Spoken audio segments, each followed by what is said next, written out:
一场3年08个月的内战，引发了柬埔寨的大饥荒。为了求存，人们只能吃这些，甚至还有这些。要吃这大狼猪，我觉得这心理障碍太大了吧。而屠杀无数同胞的暴君，到底又是吃什么的呢？ During killing fields, there's nothing to eat. Hungry and angry with the Khmer also. 而今，这些带着战争印记的食物，为什么会变成人们的日常？又如何改变了柬埔寨的饮食文化？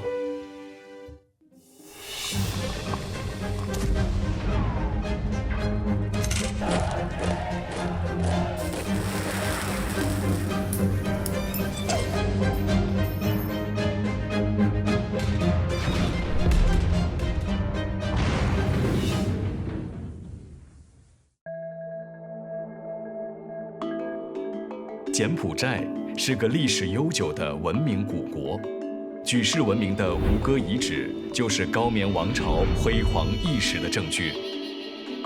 今天的柬埔寨，经过了15年的改革开放，外资的涌入带来了一片繁华，但是仍然有将近20%的人民生活贫困，平均一天收入少过新币4块钱。这个国家演变至今，全拜战争所赐。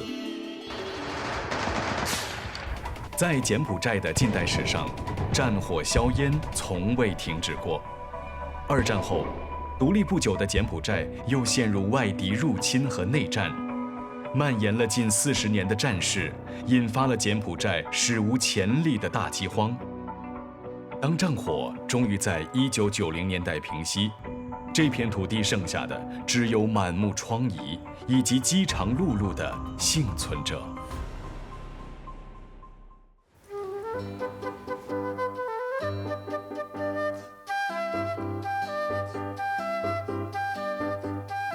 我来过柬埔寨6、7次了，过去对于这里的食物印象是比较庶民的，但原来这些年在暹粒有好几十家米其林星级餐馆，而这间高级餐厅能够吃到的就是高档的柬埔寨菜肴。其实柬埔寨过去的饮食文化是非常精致的，只是碍于求存，人们对于料理还有食物的要求只会越来越低，准备的也比较粗糙。几次的战争到底对于柬埔寨的饮食文化起了什么样的影响呢？柬埔寨的饥荒在红色高棉时期达到了高峰。1975年，以波尔博为首的极端政权，为了打造无阶级社会，实行种族清洗。短短3年08个月的执政期，全国惨遭屠杀，病死、饿死的人数高达200万，占总人口的1/4。那是个食物永远不够的年代，而当时最容易找到的其中一种食物是昆虫。吃昆虫自古就是柬埔寨饮食文化的一部分。战争时期，人们为了活下来，开始大量食用昆虫。战后，人们延续了这个习惯，各种昆虫小吃进入市场，当地甚至还把昆虫宣导成超级食物。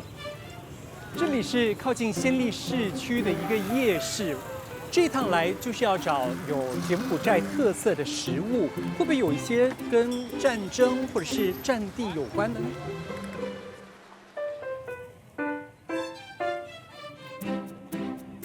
？Is it nice? Nice? Chấm? Chấm môi. 这里昆虫的选择很多，感觉上是猎奇，对我来说真的蛮特别的，感觉上是好像来到了一个零食摊位。真是扎梦。老实说，我很久以前在泰国吃过柬埔寨的味道，就不知道是怎么样的。你看，这个造型还是非常的立体。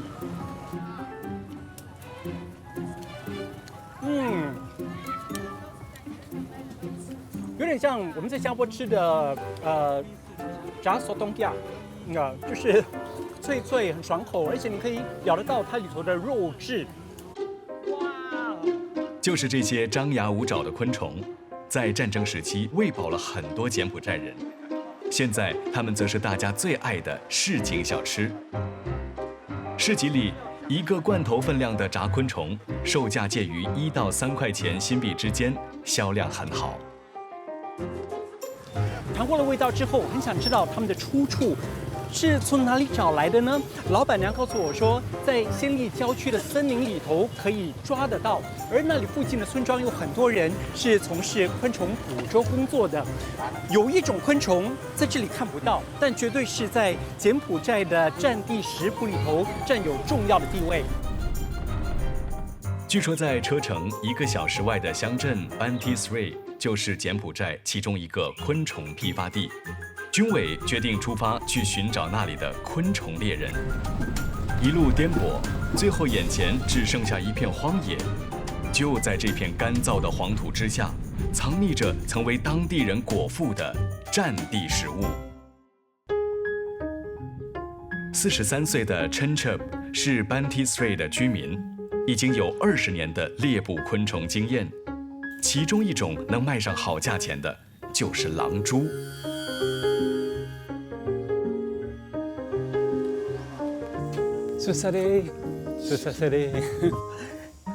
哦，这就是要抓狼蛛的笼子。原本我以为是徒手抓狼蛛，但当然也需要一些工具。哎，这个机关蛮有趣的，这样一按，这洞口就会开了，就可以把这狼蛛放到里头去，然后它又会自动弹回来，这样子就可以拎着去抓狼蛛了。如果不是战乱饥荒，人们或许就不会吃狼蛛。战后，狼蛛的市场需求量不断增加，甚至外销出口，为 Chenchup 这样的昆虫猎人带来了生计。饱受战争之苦的柬埔寨人，如今却依赖战地食物讨生活，或许也是一种命运的黑色幽默。哦 ，this， 哦。这就是狼蛛的洞穴了。那个洞口，我以为是人们为了做记号而放的纸张，但现在仔细一看，原来它是非常厚的一层蜘蛛网。那因为土地的摇动，狼蛛就会从这个洞口里头随时钻出来了。哦，有动静了，有动静了。哦。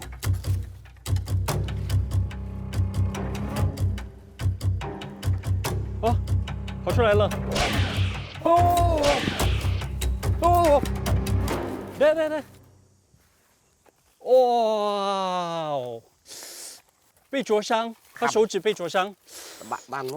啊！哦！哇！no！ 天哪，差点跑进我的裤子里头，不是吧 ？Oh my gosh！ 哇，这玩笑开得很大。OK，I'm gonna catch it，OK？ 哇！哦，它会粘住 ，like this。哇，好惊险的一幕！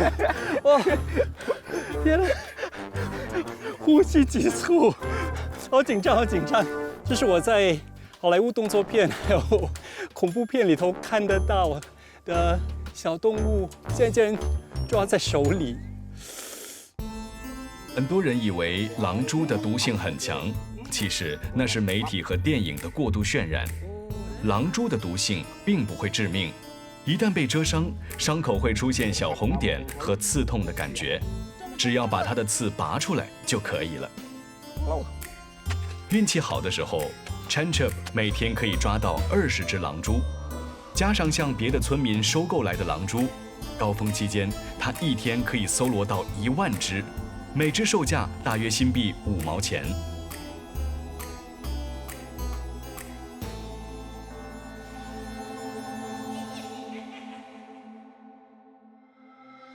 谁也没想到，如今昆虫这种战地食物竟然华丽转身，走进了城里的高级料理餐厅，甚至被大量养殖出口到国外。只是不曾经历战争和饥荒的年轻一代，又是如何看待昆虫料理的呢？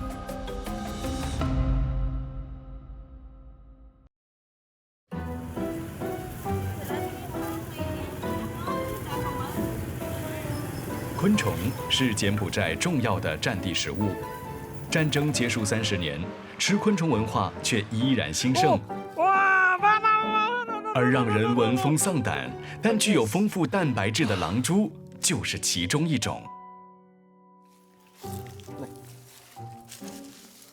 哦，哇，这个洞口特别大，大概有我的手掌这样子这么大。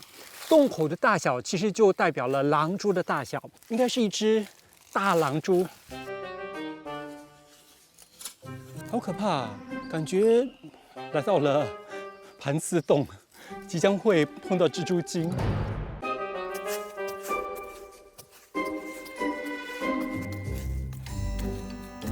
哦，挖挖一下就发现，哎，离地面大概50公分的底下还有另外一个洞口。所以这只大狼蛛是躲在蛮深的地底下。天哪，很大很大很大很大！哇，来了！哇！第一次亲手尝试当昆虫猎人的军委，就成功捕获了大狼蛛。为防被蛰伤，Chanchup 第一时间把狼蛛的尖爪拔掉，以测安全。徒手抓起毛茸茸有手掌这么大的大狼蛛的时候，其实是相当毛骨悚然的。这不是我们在一般生活上会做的事情，而且要吃这大狼蛛，我觉得这心理障碍太大了吧。战争时期，人们为了躲开军队的视线，都会在野外现抓现烤。接下来 ，Chanchup 就要重现当时的情况。既然看到这袅袅生烟呢，我在想，战争的时候如果在野外生活，那会不会也让敌人知道有人正在烤狼蛛？为了吃，真的是冒着生命危险。我也以为起码是生火烧烤吧，但也不是，只是烟熏而已。这样子怎么吃得下呢？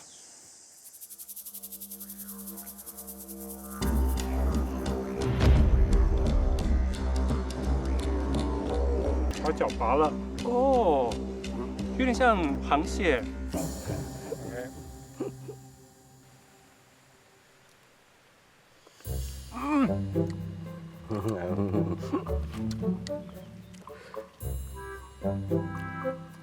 哇，香，香！野外生火，这立刻就嗅到烟熏味。它的脚变得非常的香脆，而且很有弹性。一咬下去我就有点惊讶，外壳酥脆，里头的肉质鲜嫩，口感有点像是日本餐的软壳蟹。其实军委这一次所体验到的找狼蛛、抓狼蛛和吃熏烤狼蛛，与 Chanchup 在战争时期所经历的非常相似。សានោះយើងអត់ទាន់មានអាប៊ីចេងភាសាស៊ុបអំម៉ិលយើងក៏ខូចដែរអត់ទាន់សូសមូដែរមានតែជួនកាលយើងដុតតា2ញាត់ហូបតែជាមួយអំបាយអត់អំម៉ិលក៏មានអំម៉ិលតិចតួចលេខចែកគ្នាហូប 这道食物真的体现出在战争的时候适者生存，不是你死就是我亡。里头有这么多的肉，肚子饿的时候，这么一点点肉也就能够充饥了。不吃这个的话，我可能就活不下来了。上个世纪70年代开始，柬埔寨人过于穷苦饥饿，于是他们就踏上田地去寻找食物。可是脚一踏上去，很可能会踩到地雷。每次找寻食物都是冒着生命危险的。他们意外地发现，小动物还有小昆虫竟然富有丰富的蛋白质和维生素，而这外形相当骇人、长满毛刺的黑色大狼蛛，竟然不是致命的，而是可以救命的。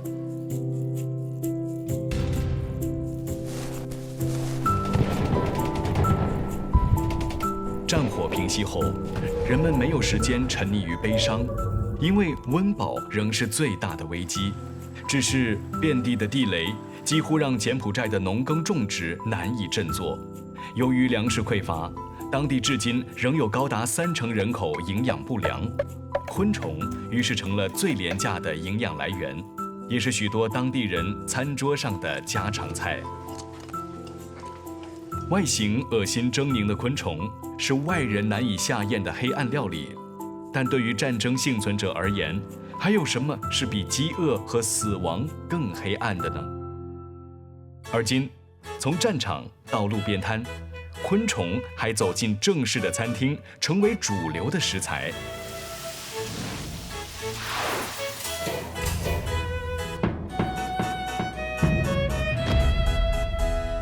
位于暹粒市区的这家昆虫餐厅，以贴近大自然的装潢、现点现做的卖点，在近年崛起为美食圣地。老板翁和妻子原本是导游，疫情爆发后，两人看好昆虫料理市场，决定转型经营蟋蟀养殖场和昆虫料理餐厅。他们还聘请了当地贫困妇女协助清理昆虫，让他们赚取生活补贴。柬埔寨最具特色的昆虫餐，从最当初的野外占地上，到我们去了夜市、街边，现在在餐馆里头，餐桌上突然间看到所有的昆虫全都放在一个大盘子里头，感觉上这是一种进化，但是肚子里突然间觉得很难消化。这是蚕蛹，一咬下去，它就像花生那样子，油香味就在嘴里炸开来了。老实说，这个很可怕，小小黑黑的，可能因为这小蟋蟀是在养殖场里头养的，很新鲜，我有点惊讶，那味道有点像是小虾片，咬下去的时候，它身体的每一个部位都有味道哦，有点像紫菜。开始有点难度了，这个就像是在地上的蟑螂了。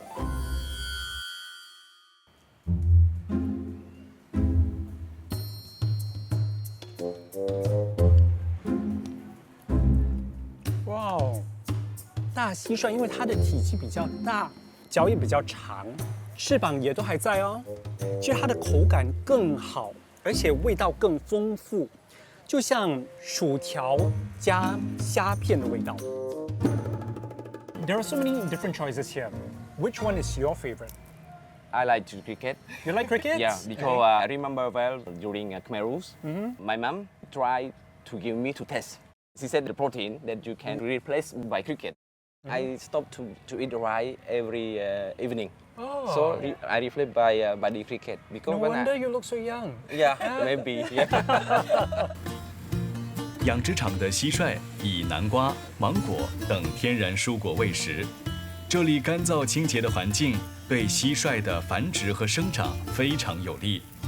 成熟的蟋蟀经过仔细清理后才会送进厨房，而今这些蟋蟀除了供应到暹粒的周边城市，也出口到美国、法国和新加坡。You have been through Khmer Rouge, Yeah. but the younger generation, they have not seen the situation and they don't know the life in the Before, past. yeah. Do you think they'll appreciate crickets and silkworms and tarantula as food? Yeah, it's not easy. It's not easy to explain them, but we try our best. Our new project to make the powder. It's like protein powder. Yeah, protein powder. The cricket.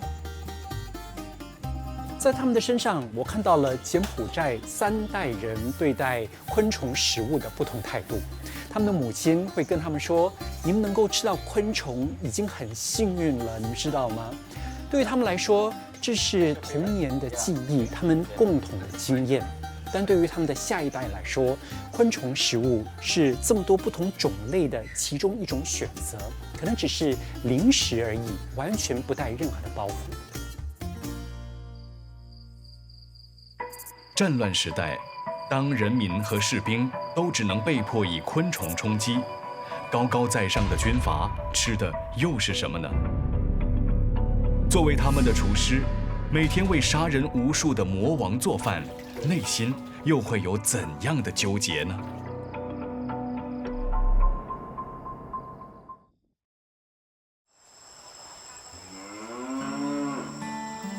柬埔寨以前是农业大国，到处都是稻田。可是，在红高棉时期，到处都是伤亡和闹饥荒。只要找到能放进嘴里咽得下去的，人们都会抓来吃。食物不只是填饱肚子，而是为了要留住命根子。54岁的 Sina 是一名退役军人。战争爆发后，他的父亲被杀，母亲被分派到田里劳作。当年14岁的他则被迫从军，不但要与家人分离，也开启了他经常挨饿的日子。从军10年 ，Sina 被逼着上前线打仗。退役之时，他已经没有了右腿和左眼。由于行动不便，他无法工作。还好后来他得到非政府组织的帮助，学会了英语，还成了这家战争博物馆唯一的导览员。Here, a former used to be a minefield also. Everything here was destroyed by landmines.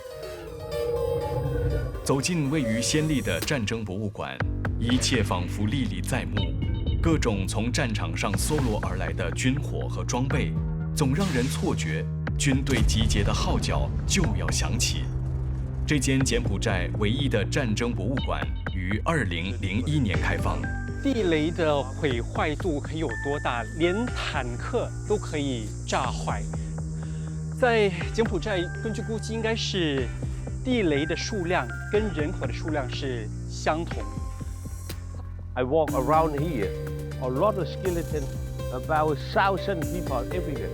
Ooh, so many. Here, a lot of mine, a lot of the bomb you from. 这个博物馆给我的感觉太真实了。我一直脑袋里头听到他说 so many, so many, so many， 很多很多的坦克，很多很多的子弹，很多很多死了的人。I eat the toad, eat the frog, something that I go to one food, I can go with my friend to get the beehive. And the beehive stung me, maybe 1,000 beehive. There's nothing to eat. Hungry and angry with the Khmer also. 我问Mr. Sina 在夜里会不会做梦的时候梦到他想要吃的食物？他说，夜里只怕炮弹会飞过来，伤到自己还有周围的人，所以根本不敢做梦。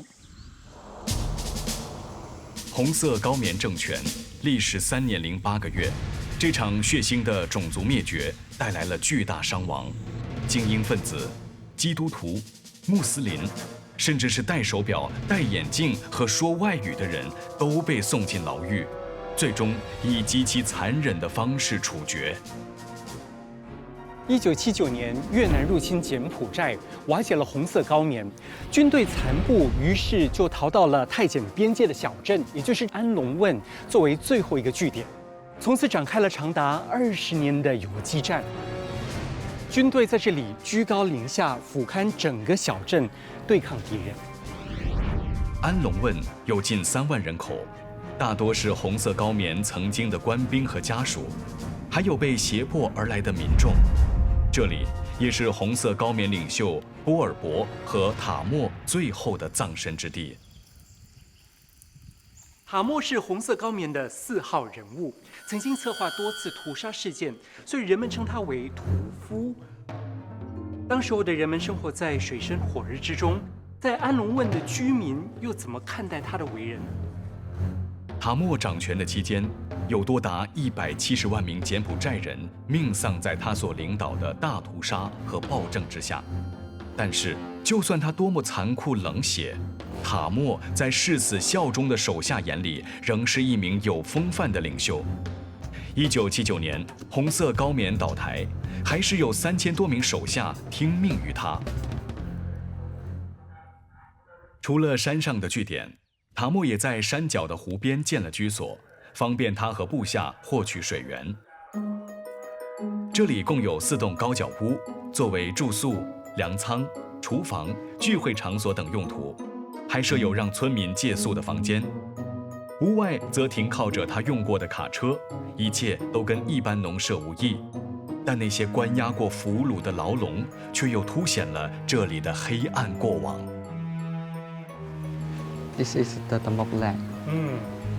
这里的湖呢，其实是以塔莫命名的，就叫做塔莫湖。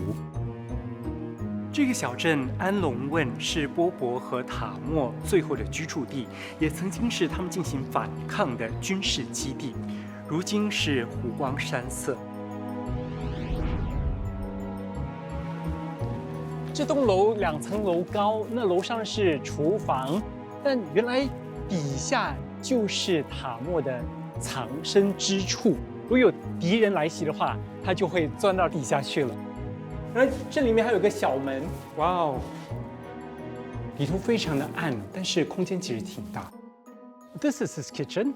Does Tamo have certain eating habits or how his meals should be like?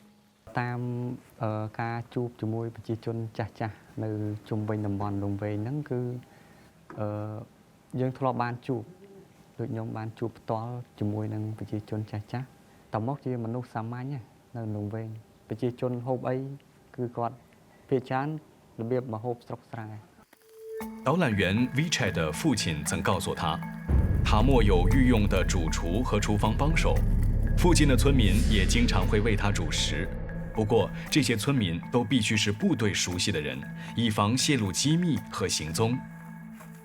原来塔莫对于厨师的要求是很高的，因为厨师每天会准备他的饮食，必须要对这个人有完全的信任。而据说，厨师现在还在这个村子里头。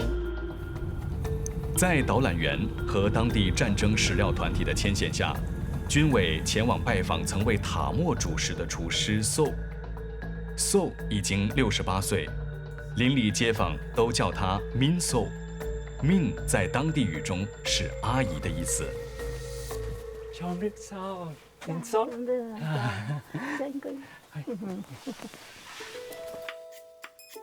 Min So 的老家其实远在500公里以外的县市。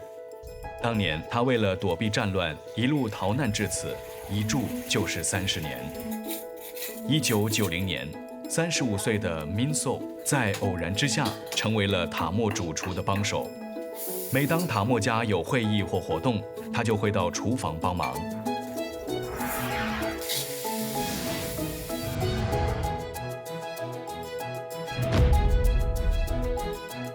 这碗汤看似简单，但味道浓郁。材料包括金瓜、丝瓜、苋菜、香茅、黄姜和凹醇姜，而烤鱼则可以配上芒果沙拉一起吃。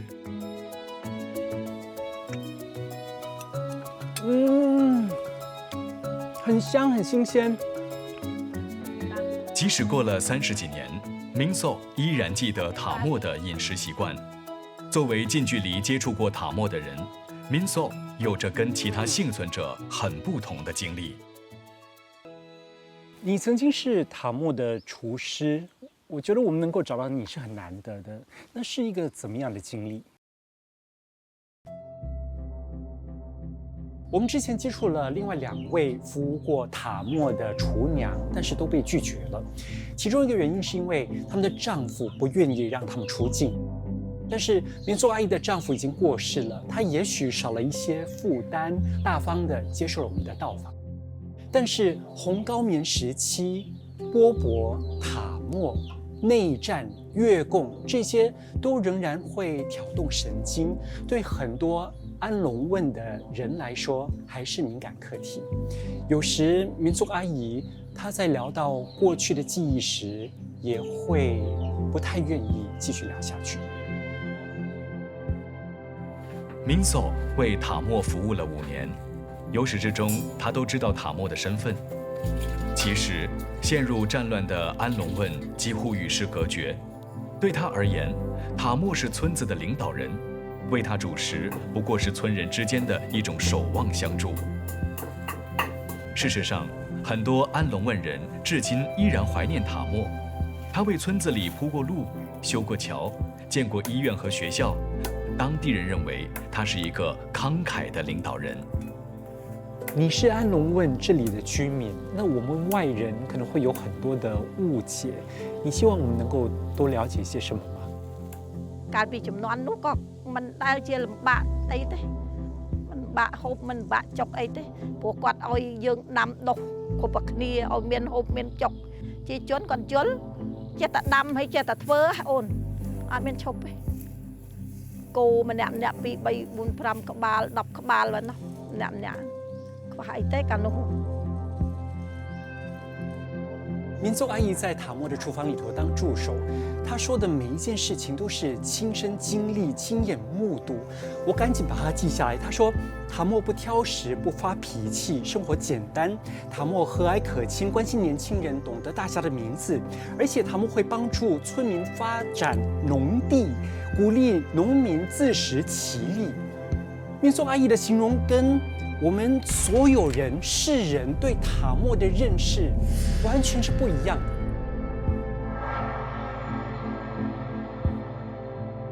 对我来说，其实内心里有很多的挣扎和不理解。我们到底要怎么去认识历史人物，还有发生过的事情呢？被他杀害的人，把他视为仇人；曾经受他恩惠的，就会把他当作是恩人。一个人的为人到底是怎么样的？见仁见智，可能要由后人来见证。回想起以前在塔莫的厨房帮忙的时候，你最难忘的是什么？到现在都还记得的。ចង់ចាំមួយដែរមិនភ្លេចរឿងយើងបបាក់រឿងកាលនោះវាមិនយើងមិនមានខាងនេះខាងនោះមិនរត់កម្ពុជាចង់ចាំមិនភ្លេចមានរត់ឡើងភ្នំហ្នឹងប៉ុណ្ណឹងបាក់ប៉ុណ្ណឹងមកវិញធម្មតាទៅ1999年，塔莫被捕，并于2006年上庭接受审讯之前，在监狱因病离世。一个血腥的时代就此落幕。在红色高棉政权之下，200万人死了，但另外500万人活了下来，成为这段历史的目击证人。这些幸存者每个都经历过在公共食堂吃大锅饭的日子。在那个粮食极度缺乏的年代，公共食堂的伙食是怎样的呢？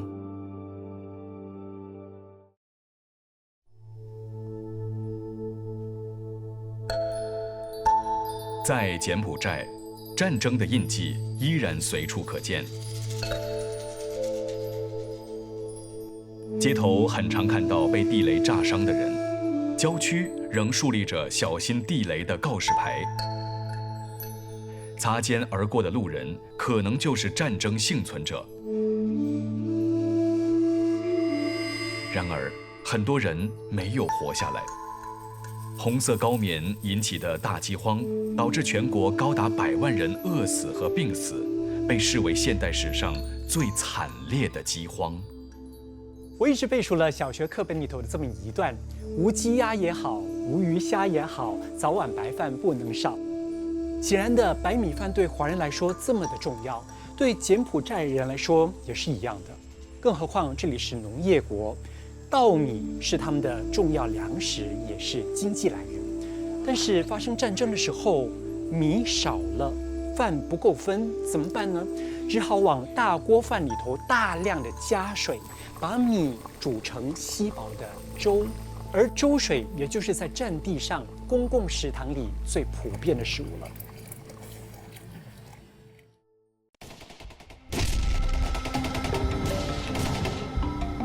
红色高棉在1975年全面控制了柬埔寨，建立了共产机制。政府在各地设立公共食堂，开启了吃大锅饭的时代。究竟这些大锅饭都吃些什么？为什么有了公共食堂，大家还是常年挨饿呢？现年64岁的稻农Chai So 就是成千上万个尝过大锅饭滋味的其中一人。为了实现食物共享的理念，红色高棉将大量的人力分配去种植稻米和农作物。当时才15岁的他，也被迫跟着其他从城里撤离到乡间的民众集体劳动。但荒唐的是，粮食却一直不足。Chai Sok 对那场战事最深刻的印象就是永远吃不饱。Comrades 好，你可不可以跟我说一下，在公共食堂大家去领食物的情况是什么样的？បបោះត្រួយកន្លាញ់ហើយការងាររោងចក្រនោះគូធ្វើធ្ងន់ទាំងយប់ទាំងថ្ងៃទៅកាត់មកចង្រិនពលពតមកឡើងរយៈពេលយូររាប់ឆ្នាំហូបតែបាយរួមទេបាយសំបីតែយើងមានបាយខ្លួនយើងឬក៏មានម្ហូបអាហារមានតម្លងស្ងោរមានអីក៏អាចហ៊ានហូបខ្លួនឯងដែរគេឲ្យយើងហូបទេតែយើងហូបសេរីគឺគេវាយចូលតែបើយើងតវ៉ាថាហូបមិនឆ្អែតហូបមិនឆ្ងាញ់គេយកយើងវាយចូល公共食堂每天只供应2餐，午餐大约在上午11点，晚餐则在下午5点左右。开饭时间一到，食堂就会敲响钟声，叫唤众人。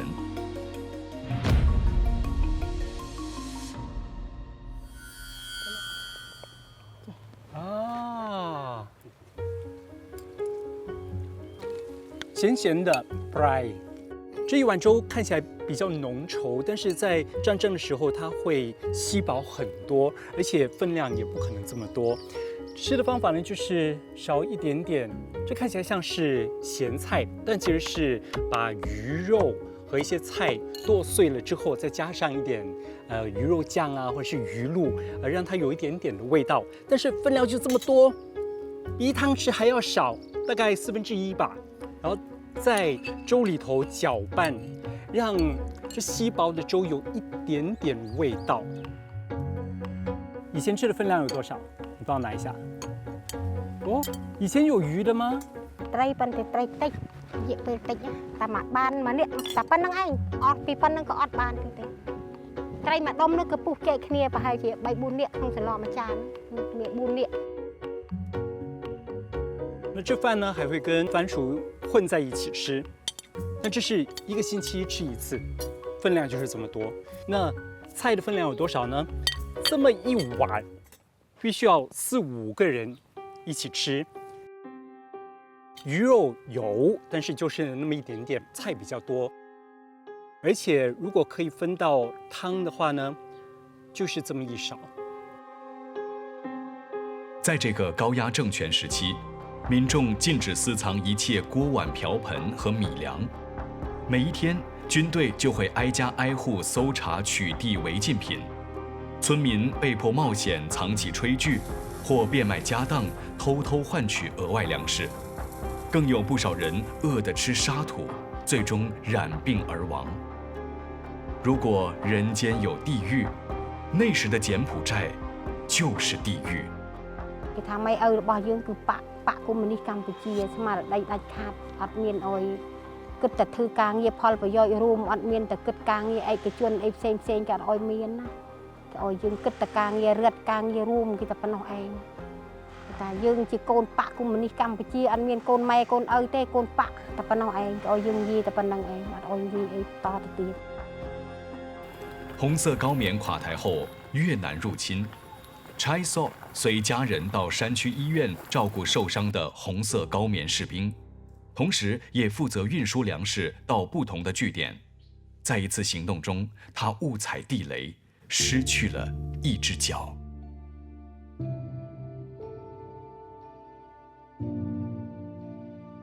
我跟阿姨席地而坐，我看到她的眼神很遥远，但是她的记忆很靠近。 他卷起裤管，告诉我说，每一天都有一只翼脚提醒着他，他为了找食物，所以才会失去一条腿的。什么是痛不欲生呢？他的脚被炸伤之后，他痛得根本不想活下去，但是留得一条生命，他觉得自己还是幸运的。现在的痛在心里。 也因为曾经痛失亲友，劫后余生，他现在更加珍惜太平的日子，可以安安静静一起坐下来吃饭的日子。មានអុយចង់ឲ្យមានអាសម័យនឹងត្រឡប់មកវិញទេព្រោះការភ័យខ្លាចនោះអត់ទាន់រលត់ទៅណាទេនៅចងចាំក្នុងចិត្តឡើយឈឺចាប់ឡើយ Lek 的童年记忆中也有一碗粥，只是和 chai sok 不同，他的这碗食材比较多，口感也比较浓稠。那是属于他父母年代的战地食物，后来则成了他们家常吃的主食。由于外面没人贩售，2017年 Lek 决定在暹粒开餐厅，贩售这道食物。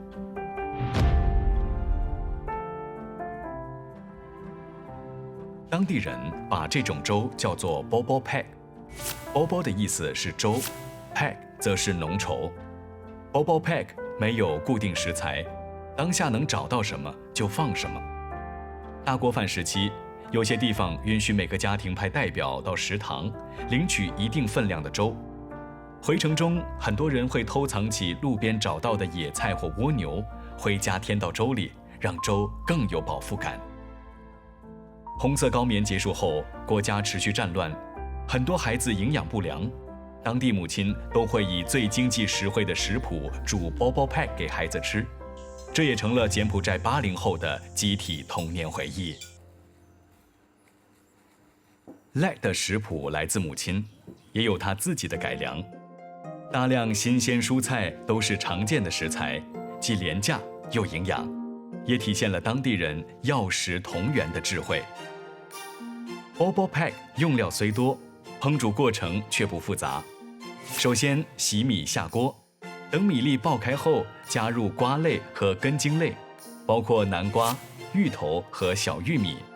接着利用粥水的热度，将生鱼肉烫熟取出，再放蜗牛、笋片。这时需加入适量的鱼酱，为食材提鲜。最后再把蘑菇和丝瓜放进去。数十种天然食材的养分和风味，在文火慢煮中淬炼汇集，最终合成浓稠的大杂烩。熄火前，以盐、糖、鱼露等调味，再下一把苋菜，搅匀后就可盛碗上桌。吃之前，可随个人喜好加上配菜和调料，如百合、长豆、豆芽、香蕉花、甜精、辣椒粉和酸甘汁。缤纷的佐料犹如在碗中开出了彩虹，为当年劫后余生的人带来了活下去的力量。这是一碗有历史厚度的粥，它承载了柬埔寨最黑暗的过往，却也赋予了人们保暖和希望。那些难以复述的战争的味道，最终都在这碗粥里显现还原。 You look too young. Did you go through wartime? No, No. I just heard from the family. So this food would provide new hope New life. to Cambodian families Yeah. during the wartime. Yeah. Do young people in Cambodia know about this dish? Oh, young people, they don't know. I will keep it a longer time. I will explain about this food. You want more young people to Yes, know. to know about this So one. generations would get to appreciate it and what Yes. your parents have been through. Yes.